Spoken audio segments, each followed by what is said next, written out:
Hello दोस्तों, आप कैसे हैं? आप अच्छे हैं? आप सभी के बीच एक ऐसी कहानी लेकर आया हूँ।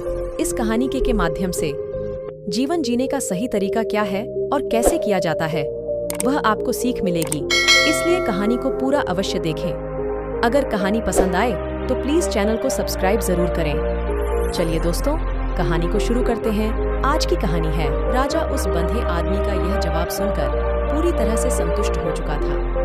यह मन ही मन यह सीए रहा था कि आदमी भांसे ही अंधा हो, लेकिन यह तो बड़ा ज्ञानी मालूम पड़ता है। इस आदमी से कुछ न कुछ ली काम निकलाशना ही माहिए। यह विचार लिए हुए राजा गां से वापस अपने महल की ओर लौट जाता है। राजमहल पहुंचते ही राजा उस बंधे व्यक्ति से कहता है, जाप्ती बड़े तानी व्यक्ति है, आपको किसी भी बात का पता बड़ी आसानी से चल जाता है। आज मैंने आपको यहाँ पर इसलिए बुलाया है क्योंकि मैं जानना चाहता हूँ कि मेरी पत्नी पतिव्रता है या नहीं। इस पर थी अंधा व्यक्ति कहता है, हे राजन, यह कैसा प्रश्न हुआ? इस पर राजा कहता है, मैंने आपसे बिल्कुल उचित प्रश्न किया है, मुझे इस प्रश्न का उत्तर दीजिए। इस पर वो अंधा व्यक्ति कहता है, हे राजन, ये सारी बातें जाने दीजिए। आपकी शादी को इतने साल बीत चुके हैं और अब आप ये बात क्यों जानना चाहते हैं? आपके मन में ऐसे प्रश्न क्यों उठ रहे हैं? इस पर साना जिद करते हुए कहता है, देखिए, आपकी मुझे इस प्रश्न का उत्तर तो देना ही होगा। यदि आप मुझे इस प्रश्न का उत्तर नहीं देंगे तो मैं आपको मृत्यु दंड दे द्वारा। राजा के मुख से कहा बात सुनकर यह अंधा व्यक्ति कहता है राजन, यदि आप इस प्रश्न का उत्तर पाते हैं तो उसके लिए आपको मेरा एक काम करना होगा। राजा कहता है, बोली, मुझे क्या काम करना होगा? इस पर व्यक्ति कहता है, इसके लिए आपकी पत्नी को मेरे साथ कमरे में अकेले छोड़ना होगा। उस अंधे व्यक्ति की यह बात सुनकर राजा पहले तो क्रोधित होता है, लेकिन फिर कुछ सोच विचार करने के बाद यह उस व्यक्ति की बात मान लेता है और अपने सेनापति को आदेश देता है, सेनापति जी, इस व्यक्ति को और मेरी पानी को एक बरे में कुछ देर के लिए अकेला छोड़ दें। सेनापति बिल्कुल वैसा ही करता है। अब राजा की पानी और अंधा आदमी एक कमरे में बंद हो चुके होते हैं। तभी ये अंधा आदमी सजा की पत्नी से कहता है, मुझे आपकी सुना है। इस बात पर रानी अत्यधिक क्रोधित हो जाती है और उस बंधे आदमी को वो पकड़ कर पीटने सापती है, कभी हाथों से तो कभी सातों से तो कभी पटक पटक। इस तरह से उन्होंने उस आदमी की खूब पिटाई की। उसके बाद किसी तरह से यह अंधा आदमी अपनी जान बचाकर वहां से भाग निकलता है और वह राजा के पास पहुंचता है और यह राजा से बहता है राजन, आपकी पत्नी प्रतिद्वता नहीं है। बात सुनकर राजा जयचिफ क्रोधित हो उठता है और राजा अपनी तलवार निकालकर सौदा अपनी पत्नी की ओर जाता है और क्रोधित होकर यह अपनी रानी से कहता है, रानी जी, आज मैं जो भी सवाल आपसे करने वाला हूँ उसका मुझे सच सच जवाब दीजिएगा, और यदि आपने एक शब्द भी झूठ कहा तो मैं आपका अभी के अभी सर बड़ से अलग कर दूंगा, तभी आगे बढ़े। राजा वाहता है, मुझे बताइए, क्या आप पतिव्रता हैं या नहीं? इस पर रानी कहती है राजन, आप भांते ही मुझे जान से मर्या दीजिए, लेकिन मैं पतिव्रता नहीं हूँ। राजा यह बात सुनकर बहुत बुरा हुआ, क्योंकि उस अंधे आदमी ने जो भी कहा था वह बिल्कुल सच था। ये बात सुनकर तुरंत ही राजा उस आदमी के पास पहुंचता है और आकर उस अंधे आदमी से कहता है, तुम्हें कैसे पता चला कि मेरी पत्नी पतिव्रता नहीं है? इस पर यह अच्छा आदमी कहता है, हे राजन, बड़ी सीधी सी बात है। मैंने तो आपकी फनी से बस इतना ही कहा था कि मुझे आपको छूना है, और इस बात पर यह इतना क्रोधित हो उठी कि उन्होंने गुस्से में आकर मुझे भातपूर्वी से पीटना शुरू कर दिया। और भत्ता कोई औरत किसी और मई को कैसे छू सकती है? लेकिन उन्होंने न आप देखा न ताव, बस लात चुगे मुझ पर बरसाने शुरू कर दिए।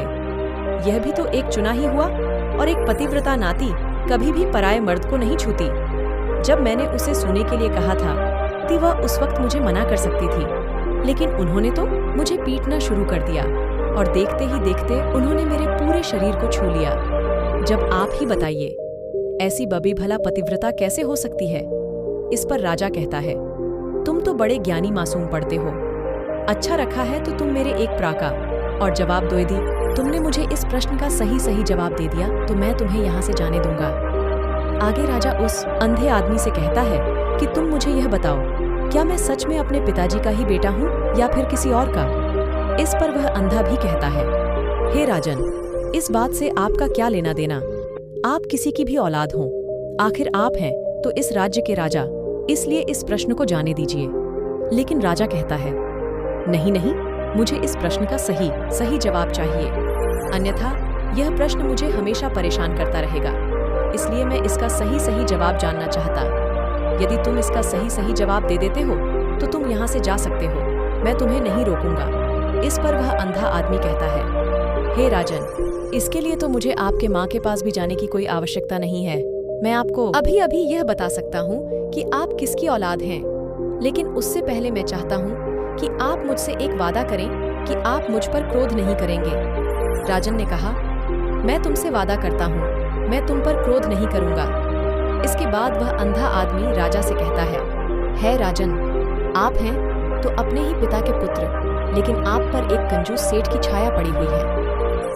यह सुन राजा बहुत क्रोधित हो उठा और वह तुरंत तलवार निकालकर अपनी माँ के पास जा पहुंचा। वह वहां पर पहुंचने के बाद अपनी माँ से कहता है, माँ, मुझे सच बताइए, क्या मैं अपने ही पिता का पुत्र हूँ या नहीं? यदि आपने मुझे सही नहीं बताया तो वह यहीं पर अपने प्राण त्याग दूंगा। मुझे बताओ क्या सच है? इस पर उस राजा की माँ कहती, बेटा, तू है तो अपने ही पिता का पुत्र, लेकिन तुम्हारे ऊपर एक कंजूस सेठ की छाया पड़ी हुई है। जब मैं एक बार नहाने के बाद अपना मुंह आईने में देख रही थी, तभी उस कांच के पीछे मुझे एक कंजूस सेठ नजर आता है और उसी की छाया तुम पर पड़ चुकी है। ये सुन राजा बहुत खुश हो जाता है और वह तुरंत दौड़ा वापस उस अंधे आदमी के पास पहुंचता है और उस अंधे आदमी से कहता है, तुम्हें यह कैसे पता चला कि मुझ पर एक कंजूस सेठ की छाया पड़ी हुई है? इस पर वह आदमी कहता है राजन, आपने मुझसे कई सारे सवाल पूछे जिनका जवाब मैंने आपको सही दिया है। यदि कोई और राजा होता तो मुझे इसके बदले में ढेरों सारे इनाम मिल चुके होते, लेकिन अब तक आपने एक फुटी कौड़ी तक नहीं दी है। इस बात से ही मैंने अंदाजा लगा लिया था कि आप बहुत कंजूस हो। यह बात सुनकर राजा जोर से हंसने लगा और कहता है कि आप जो भी मांगेंगे वह मैं आपको अवश्य दूंगा, लेकिन मुझे यह बताओ कि तुम्हें कैसे पता चल जाता है कि कौन सी बात सही है और कौन सी गलत? तुम किसी भी बात का इतना सटीक और सही जवाब कैसे दे पाते हो? इस पर वह अंधा आदमी कहता है, हे राजन, मैं तो वैसे ही अंधा हूँ। यदि मेरी आंखें होती तो मैं किसी की भी मन की बातें बड़ी सरलता से जान लेता। मन की एक भाषा होती है और यह भाषा मनुष्य के शरीर के व्यवहार के रूप में देखी जा सकती है। उसकी आंखों से, उसके होठों से, उसके काम करने के तरीके से, उसकी क्रियाओं से पता किया जा सकता है कि उसके मन में क्या चल रहा है। उसके आधार पर हम किसी के भी मन की बातें जान सकते हैं। लेकिन मैं तो अंधा हूँ, मैं देख नहीं सकता, इसलिए मैं क्रियाओं से देखता हूँ। यदि मुझे कोई बात जाननी हो तो अगले आदमी को कुछ काम देना पड़ता है, जिस पर वह व्यक्ति किस प्रकार काम करता है, किस तरीके से इस काम को करता है, उसके आधार पर ही मैं यह पता कर पाता हूँ कि उसके मन में क्या चल रहा है। तभी वह राजा कहता है, तो क्या इसका अर्थ यह हुआ कि मैं भी किसी के मन की बातें जान सकता हूँ? इस पर वह अंधा आदमी कहता है, हे राजन, अवश्य आप भी किसी भी व्यक्ति के मन की बात जान सकते हैं, किंतु उससे पहले आपको अपने ऊपर काम करना होगा, और वह काम है अपने मन को शांत कर, अपने मन को वर्तमान में लाना, जिसके लिए मैं आज आपको 3 तरीके बताने वाला, और ये तीनों ही तरीके बड़े ही आसान और सरल है। किंतु हे राजन, उससे पहले आपको एक काम करना होगा, अपने मन को एकाग्र करना हो। जब हम अपने मन को एकाग्र करते हैं, अपने मन को वर्तमान में लाते हैं, तो हम दूसरे के मन की रात जान सकते हैं, क्योंकि वह आदमी अभी भी अपने मन में वर्तमान में ही सोच रहा है, और हमें भी मन को वर्तमान में ही लाना होगा, तभी हम उसके मन की बातें जान सकते हैं। इसलिए किसी के भी मन की बात जानने के लिए सबसे पहले हमें हमारे मन को एकाग्र करना होगा, उसे वर्तमान में लाना होगा। आगे वह व्यक्ति राजा से कहता है, हे राजन, जो 3 तरीके मैं आपको बताने वाला हूँ, इन 3 तरीकों से बड़ी आसानी से किसी के भी मन की बातें जान सकते हैं। उसके बाद वह अंधा आदमी राजा से कहता है, हे राजन, जो सबसे पहला तरीका है वह है आंखों पर ध्यान देना। किसी व्यक्ति से बात करते वक्त उसकी आंखों में देखना, उसकी आंखों पर ध्यान देना जो सबसे ज्यादा जरूरी है, क्योंकि आंखें बोलती नहीं पर बहुत कुछ कह जाती है। यदि हम किसी व्यक्ति की आंखों के इशारों को समझना सीख जाए, हम यह जान पाएंगे कि व्यक्ति के दिमाग में क्या चल रहा है, वो क्या सोच रहा और अभी वह क्या करने वाला।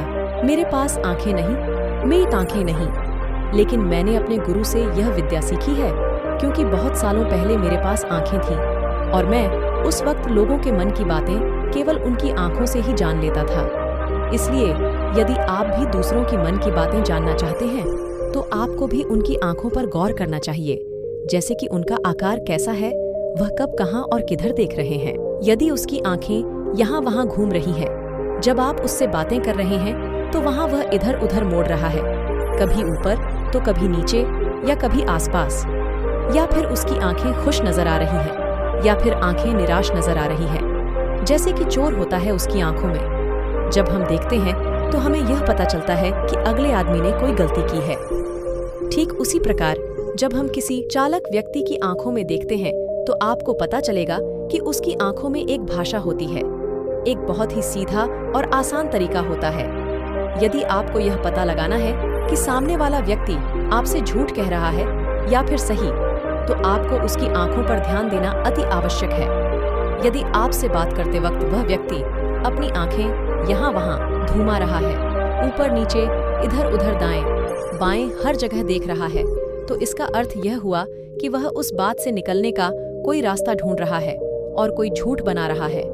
यदि सामने वाला व्यक्ति आपसे कुछ झूठ कहने का प्रयास कर रहा है तो वह आपसे नजर नहीं मिलाएगा, वह यहाँ वहाँ देखेगा, ऊपर नीचे देखेगा, लेकिन वह आपकी आंखों में आंखें डालकर कभी नहीं देख पाएगा, क्योंकि उसे डर है कि यदि उसने आपकी आंखों में आंखें डालकर देखी तो उसका झूठ पकड़ा जाएगा और लोगों को सच्चाई का पता चल जाएगा। और इसी प्रकार कुछ और भी भाषाएं होती हैं। जब आप किसी की आंखों में आंखें डालकर यह देखना शुरू कर देंगे कि उसके हाव भाव क्या है, ठीक उसी प्रकार चेहरे के हाव भाव होते हैं, जिससे हम मन की बातें बड़ी आसानी से समझ सकते हैं और इन्हें भी समझना बहुत जरूरी है। कभी कभी कोई व्यक्ति अपने चेहरे से, जैसे आंख, होंठ और बहुत से कुछ अलग अलग व्यवहार करता है। यदि आप किसी व्यक्ति के चेहरे में गौर करेंगे तो आप आसानी से समझ पाएंगे कि वह व्यक्ति निराश है, जब व्यक्ति बहुत उदास है, या फिर वह बहुत खुश है, या फिर उससे कोई बहुत बड़ा दुख है। वह अपने अंदर क्या महसूस कर रहा है, ये सारी बातें हम उसके चेहरे के हाव भाव से पता कर सकते हैं। फिर चाहे इंसान जुबान से कुछ बोले या ना बोले, लेकिन आप उसके चेहरे से सब कुछ पता कर सकते हैं। आगे व्यक्ति राजा से तीसरा तरीका बताते हुए कहता, तो आपको उसकी आंखों पर ध्यान देना अति आवश्यक है। यदि आपसे बात करते वक्त वह व्यक्ति अपनी आंखें यहाँ वहाँ घुमा रहा है, ठीक उसी प्रकार चेहरे के हाव भाव होते हैं, जिससे हम मन की बातें बड़ी आसानी से समझ सकते हैं और इन्हें भी समझना बहुत जरूरी है। कभी कभी कोई व्यक्ति अपने चेहरे से, जैसे आंख, होंठ और बहुत से कुछ अलग अलग व्यवहार करता है। यदि आप किसी व्यक्ति के चेहरे में गौर करेंगे तो आप आसानी से समझ पाएंगे कि वह व्यक्ति निराश है, जब व्यक्ति बहुत उदास है, या फिर वह बहुत खुश है, या फिर उससे कोई बहुत बड़ा दुख है। वह अपने अंदर क्या महसूस कर रहा है, ये सारी बातें हम उसके चेहरे के हाव भाव से पता कर सकते हैं। फिर चाहे इंसान जुबान से कुछ बोले या ना बोले, लेकिन आप उसके चेहरे से सब कुछ पता कर सकते हैं। आगे व्यक्ति राजा से तीसरा तरीका बताते हुए कहता है, हे राजन, इसी प्रकार तीसरी भाषा भी है, अर्थात तीसरा तरीका भी है, और वह है हाथों के इशारे और शरीर का व्यवहार। मन की बात समझाने के लिए हमें हाथ के इशारे और शरीर के व्यवहार को समझना बहुत आवश्यक है। कोई व्यक्ति जब बात करता है तो आपने देखा होगा कि वो अपने हाथों को हिलाता रहता है, अपने हाथों से इशारा करता रहता है। बातों के साथ साथ अपना शरीर का जो व्यवहार है, अर्थात बॉडी लैंग्वेज, उसका भी पूरा उपयोग करता है, जिससे हमें यह पता चल पाता है कि वह व्यक्ति हमारी बातों पर कितना ध्यान दे रहा है और उसके मन में क्या चल रहा है। शरीर के व्यवहार को देखने के लिए उसके हाथ मटकाने, शरीर मटकाने और चेहरे पर बार बार हाथ लाल, हाथों का एक दूसरे से मसलना, ऐसी बहुत सी क्रियाएं होती हैं, उस पर हमें ध्यान देना अति आवश्यक। मन की बात को समझने के लिए हमें शरीर के व्यवहार को भी समझना पड़ता है। यदि हम इन तीन तरीकों को सही तरीके से ध्यान देकर इन तीन तरीकों को अच्छे से समझ लेते हैं तो हम बहुत जल्दी किसी भी व्यक्ति के मन की बातें बड़ी सरलता और सहजता से जान सकते हैं। इसलिए यदि आपको किसी के मन की बातें जानी है तो आपको उसकी आंखों पर, उसके चेहरे पर, उसके शरीर के हाव भाव को और उसके हाथों को ध्यानपूर्वक देखना और समझना होगा, जिससे आप ये आखिरकार उसके मन में क्या चल रहा है और वह क्या सोच रहा है। लेकिन उनसे पहले आपको अपने मन को एकाग्र करना होगा, शांत करना होगा और अपने मन को वर्तमान में लाना होगा। तभी आप उस व्यक्ति की इन सभी क्रियाओं पर ध्यान दे पाएंगे, उन्हें समझ पाएंगे। अन्यथा आप यदि अतीत की घटनाओं में व्यस्त हैं, भविष्य की योजनाओं में व्यस्त हैं, तो आप उस व्यक्ति के हाव भाव पर कभी ध्यान ही नहीं पाएंगे और न ही आप कभी यह समझ पाएंगे कि आखिर उस व्यक्ति के मन में क्या चल रहा है, वह क्या सोच रहा है।